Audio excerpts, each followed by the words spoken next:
Селям алейкум, хайрлы акшамлар, мерабалар. Саме так в Криму ми з вами привітались 500 років тому назад. І те, що ми сьогодні разом з Германом, з оркестром Київ Класік, з Ріфат Ага і великою групою людей, яка прийшла підтримати цей концерт, будемо занурюватись в Крим 500 років тому назад. Я абсолютно переконана, що ви будете шоковані від того, що ви почуєте, тому що музика, яку написав Газі Гірай II 500 років тому назад, який був одночасно і правителем Криму, і великим композитором, поетом, суфієм, і той спадок, який він нам залишив, це абсолютно європейське звучання музики. Точно не гірше, ніж Моцарт, Шуберт, Вівальді.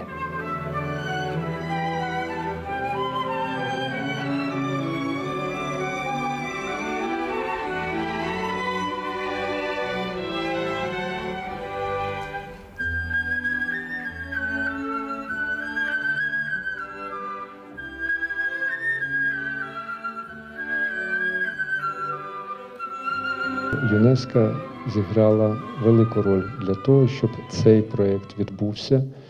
Як казала пані Еміне, фактично світова прем'єра відбулась в Парижі.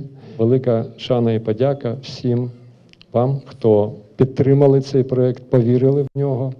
І ми сьогодні можемо дійсно презентувати українському суспільству твори 500-річної давнини, як, на мою думку, видатного композитора кримсько-татарського народу.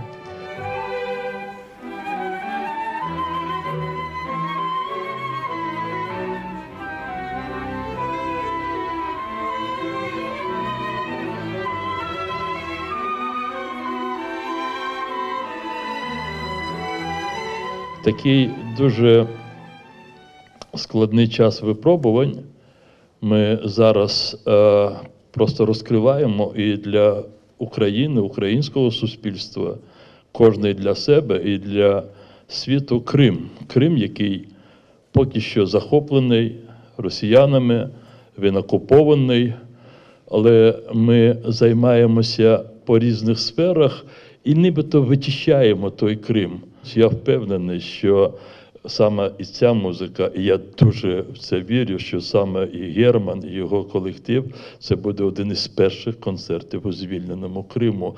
Бо при звільненні Криму і у звільненому Криму вже ніколи не буде ані «Катюш», ані «Подмосковних вечорів», а буде справжня музика, яка є витоками з тієї кримської землі.